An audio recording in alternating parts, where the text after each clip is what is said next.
Good morning guys, welcome to my YouTube channel GK Adda. Friends, आज हम discuss करेंगे 19 मार्च 2022 के डेली करंट अफेयर। तो वीडियो स्टार्ट करने से पहले फ्रेंड्स, मैं आपको कल वाली करंट अफेयर यानी कि 18 मार्च 2022 की डेली करंट अफेयर रिवाइज करवा देती हूँ। तो हमारा फर्स्ट क्वेश्चन है, दिल्ली के नए लोकायुक्त कौन बने हैं? आंसर है हरीश चंद्र मिश्रा।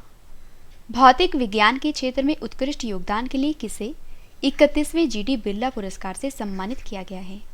आंसर है प्रोफेसर नारायण प्रधान को। कौन सा देश फीडे शतरंज ओलंपियाड 2022 की मेजबानी करेगा? आंसर है भारत। भारत का पहला digital water data bank aquarium को कहां पर लॉन्च किया गया है? आंसर है कर्नाटक के बेंगलुरु में।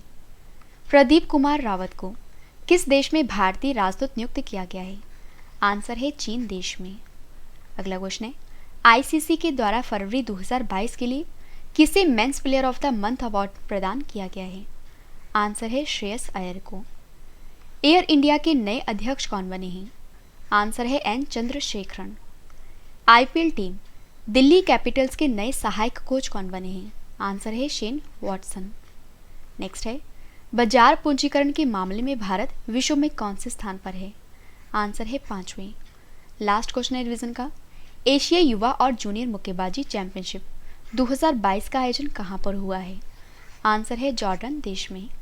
तो फ्रेंड्स, मैंने आपको 18 मार्च 2022 के डेली करंट अफेयर रिवाइज करवा दिए और अब मैं आपको आज का करंट अफेयर यानी कि 19 मार्च 2022 के डेली करंट अफेयर रिवाइज करवा देती हूँ। तो हमारा फर्स्ट क्वेश्चन है, स्पेनिश पैरा बैडमिंटन इंटरनेशनल 2022 में किस भारतीय बैडमिंटन खिलाड़ी ने 2 रजत और 1 कांस्य पदक जीता है? हमारे ऑप्शन है, option A Srikanth Kidambi, option B Prakash Padukone, option C Pramod Bhagat and option D Ravishankar. तो इस क्वेश्चन का सही आंसर है ऑप्शन सी प्रमोद भगत।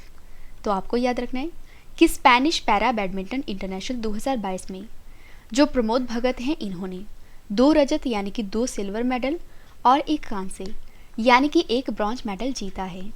तो दुनिया के नंबर 1 पैरा बैडमिंटन खिलाड़ी प्रमोद भगत ने हाल ही में संपन्न स्पेनिश पैरा बैडमिंटन इंटरनेशनल 2022 में 2 रजत और 1 कांस्य पदक जीता है। और फ्रेंड्स, यहाँ पे बात हुई है बैडमिंटन की। तो जानकारी के लिए आपको ये भी बता दूँ कि पूरे वर्ल्ड में जितने भी बैडमिंटन के खेल होते हैं उनको रेगुलेट करता है BWF। BWF का पूर्ण नाम है बैडमिंटन वर्ल्ड फेडरेशन और BWF की स्थापना हुई थी 1934 को। BWF का मुख्यालय है कुआलालंपुर में और BWF के प्रेजेंट में अध्यक्ष का नाम है पॉल एरिक हॉयर लार्सन। अगला क्वेश्चन है, आईसीसी वर्ल्ड टेस्ट चैंपियनशिप में 100 विकेट लेने वाले पहले गेंदबाज कौन बने हैं? हमारे ऑप्शन है, option A R Ashwin, option B Jasprit Bumrah, option C KL Rahul and option D Virat Kohli. तो इस क्वेश्चन का सही आंसर है ऑप्शन ए आर अश्विन। तो आईसीसी वर्ल्ड टेस्ट चैंपियनशिप में 100 विकेट लेने वाले पहले गेंदबाज बने हैं आर अश्विन। तो आइए फ्रेंड्स, अब हम इस क्वेश्चन को डिटेल में जान लेते हैं। तो भारत में बेंगलुरु में श्रीलंका के खिलाफ खेला गया पिंक बॉल टेस्ट 238 रनों से जीता है और भारत की जीत में आर अश्विन, जसप्रीत बुमराह समेत कई खिलाड़ियों ने अहम योगदान दिया है। और भारतीय ऑफ स्पिनर रविचंद्रन अश्विन ने श्रीलंका के खिलाफ टेस्ट सीरीज में कमाल का प्रदर्शन किया है और उन्होंने 2 मैचों में कुल 12 विकेट लिए हैं और इसी के साथ वे आईसीसी वर्ल्ड टेस्ट चैंपियनशिप में विकेटों का शतक यानी कि 100 विकेट लेने वाले पहले गेंदबाज बन गए हैं। और फ्रेंड्स, यहाँ पे बात हुई है क्रिकेट की। तो आइए क्रिकेट से रिलेटेड स्टैटिक जीके जान लेते हैं। तो क्रिकेट खेल का जन्मदाता कहा जाता है इंग्लैंड देश को और भारत के प्रथम टेस्ट क्रिकेट कप्तान थे CK नायडू। भारत की पहली महिला एम्पायर थी अंजलि राय। प्रूडेंशियल कप ये संबंधित है क्रिकेट के खेल से और बीमर शब्द का प्रयोग किया जाता है क्रिकेट खेल में। राजीव गांधी खेल रत्न पुरस्कार से सम्मानित होने वाले सबसे पहले क्रिकेट खिलाड़ी बने थे सचिन तेंदुलकर। और आपको बता दूं कि क्रिकेट का ऑस्कर ये कहा जाता है आईसीसी पुरस्कार को। शेन वॉन्स में century might of 100 test cricketers ये बुक लिखी गई है शेन वॉन के द्वारा। सिली पॉइंट शब्द ये प्रयुक्त होता है क्रिकेट के खेल में। ईरानी ट्रॉफी का संबंध है क्रिकेट के खेल से। एक दिवसीय अंतर्राष्ट्रीय क्रिकेट में दोहरा शतक बनाने वाले पहले क्रिकेटर बने थे सचिन तेंदुलकर। क्रिकेट की सर्वोच्च संस्था आईसीसी, इसका मुख्यालय है दुबई में और क्रिकेट की गेंद की परिधि 20.79 सेंटीमीटर से 20.8 सेंटीमीटर होती है और क्रिकेट खेल का प्रसिद्ध आयोजन स्थल है शारजहां। ये स्थित है संयुक्त अरब अमीरात में। क्रिकेट पिच की लंबाई होती है 20.12 मीटर और क्रिकेट में प्रयुक्त गेंद का वजन होता है 155 ग्राम से 168 ग्राम तक। क्रिकेट में भूमि से स्टंप की ऊंचाई होती है 28 इंच और जो भारत है ये द्वितीय बार एक दिवसीय क्रिकेट वर्ल्ड कप विजेता बना था 2011 में और प्रथम एक दिवसीय क्रिकेट विश्व कप का विजेता था वेस्ट इंडीज और जिसमें उप विजेता थी ऑस्ट्रेलिया टीम। और आपको ये भी बता दूं कि विजय हजारे ट्रॉफी का संबंध है क्रिकेट के खेल से। अगला क्वेश्चन है हमारा, किस भारतीय बैंक को IFR Asia Asian bank of the year 2021 से सम्मानित किया गया है? हमारे ऑप्शन है, option A Bharatiya State Bank, option B Axis Bank, option C Punjab National Bank and option D Canara Bank. तो इस क्वेश्चन का सही आंसर है ऑप्शन बी एक्सिस बैंक। तो एक्सिस बैंक को IFR एशिया के Asian Banker of the Year पुरस्कार से सम्मानित किया गया है।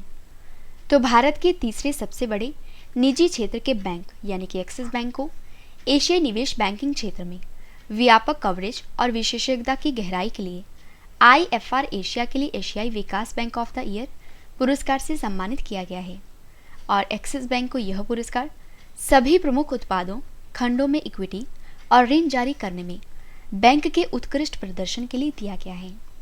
फ्रेंड्स, यहाँ पे बात हुई है एक्सिस बैंक की। तो एक्सिस बैंक की स्थापना हुई थी 1993 को। एक्सिस बैंक का मुख्यालय है मुंबई में। एक्सिस बैंक के MD और CEO हैं अमिताभ चौधरी और एक्सिस बैंक के अध्यक्ष का नाम है राकेश मखीजा। अगला क्वेश्चन हमारा, हाल ही में गंगा से ब्रह्मपुत्र तक जाने वाला सबसे लंबा जहाज कौन सा बना है? हमारे ऑप्शन है, ऑप्शन ए हरिसेन विलाप, option B INS Vikramaditya, option C MV Ramprasad Bismil and option D इनमें से कोई भी नहीं। तो इस क्वेश्चन का सही आंसर है option C MV Ramprasad Bismil. तो हाल ही में गंगा से ब्रह्मपुत्र तक जाने वाला सबसे लंबा जहाज बना है MV रामप्रसाद बिस्मिल। तो MV रामप्रसाद बिस्मिल जो है यह जहाज गंगा से ब्रह्मपुत्र तक जाने वाला अब तक का सबसे लंबा जहाज बन गया है और यह जहाज 90 मीटर लंबा और 26 मीटर चौड़ा और 2.1 मीटर गहरा है और MV रामप्रसाद बिस्मिल जहाज ने हल्दिया में श्यामा प्रसाद मुखर्जी बंदरगाह से गुवाहाटी में पांडु बंदरगाह तक भारी माल ढुलाई के पायलट रन को सफलतापूर्वक पूरा किया है। नेक्स्ट क्वेश्चन है, 2050 तक शुद्ध शून्य कार्बन उत्सर्जन लक्ष्य निर्धारित करने वाला पहला दक्षिण एशियाई शहर कौन सा बना है? हमारे ऑप्शन है, option A Patna, option B Chennai, option C Surat and option D Mumbai. तो इस क्वेश्चन का सही आंसर है ऑप्शन डी मुंबई शहर। तो 2050 तक शुद्ध शून्य कार्बन उत्सर्जन लक्ष्य निर्धारित करने वाला जो पहला दक्षिण एशियाई शहर बना है, ये बना है मुंबई शहर जो कि महाराष्ट्र राज्य में है।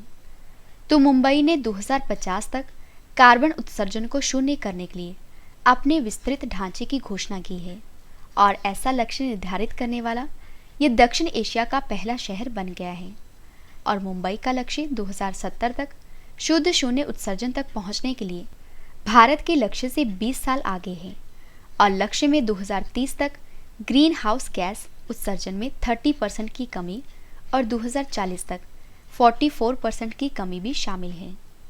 तो यहाँ पे फ्रेंड्स बात हुई है महाराष्ट्र की। महाराष्ट्र की स्थापना हुई थी 1 मई 1960 को। महाराष्ट्र की राजधानी है मुंबई। महाराष्ट्र की राजकीय भाषा है मराठी। महाराष्ट्र के पहले मुख्यमंत्री थे श्री यशवंतराव चव्हाण जी। महाराष्ट्र के वर्तमान में मुख्यमंत्री हैं उद्धव ठाकरे। महाराष्ट्र के पहले राज्यपाल थे श्री राजा महाराज सिंह जी और महाराष्ट्र के वर्तमान में राज्यपाल हैं भगत सिंह कोश्यारी। महाराष्ट्र का राजकीय पशु है ज्वाइंट गिलहरी। महाराष्ट्र का राजकीय पेड़ है आम। महाराष्ट्र का राजकीय पक्षी है हरा कबूतर और महाराष्ट्र का सबसे बड़ा नगर है मुंबई। महाराष्ट्र के प्रमुख लोक नृत्य हैं लावड़ी, गौरीचा, दही कला, लेजम आदि और महाराष्ट्र की प्रमुख नदियां हैं गोदावरी, नर्मदा, पेनगंगा और भीमा। महाराष्ट्र की सीमाएं जो हैं ये अरब सागर, गोवा, कर्नाटक, तेलंगाना, छत्तीसगढ़, मध्य प्रदेश और गुजरात के साथ लगती है। और महाराष्ट्र में लोकसभा सीटें हैं 48, महाराष्ट्र में राज्यसभा सीट हैं 19। और फ्रेंड्स आपको ये भी बता दूं, अगर आपने science, math, computer, state strategy के एंड अदर इम्पॉर्टेंट टॉपिक्स पढ़ने हैं तो हमारी जो दूसरी वीडियो का टाइम है ये है शाम के 4 बजे। अगर आपको डेली करंट अफेयर पढ़ना है तो हमारी इस वीडियो का टाइम है सुबह के 4 बजे। और जिन फ्रेंड्स ने अभी तक हमारे इस चैनल को सब्सक्राइब नहीं किया है तो वो हमारे इस चैनल को सब्सक्राइब कर लीजिए। हमारे इस चैनल का नाम है जीके अड्डा। अगला क्वेश्चन है, टेस्ट क्रिकेट में मैन ऑफ द सीरीज का अवार्ड पाने वाले पहले भारतीय विकेट कीपर कौन बने हैं? हमारे ऑप्शन है, option A MS Dhoni, option B Rishabh Pant, option C Virat Kohli and option D Jasprit Bumrah. तो इस क्वेश्चन का सही आंसर है ऑप्शन बी ऋषभ पंत।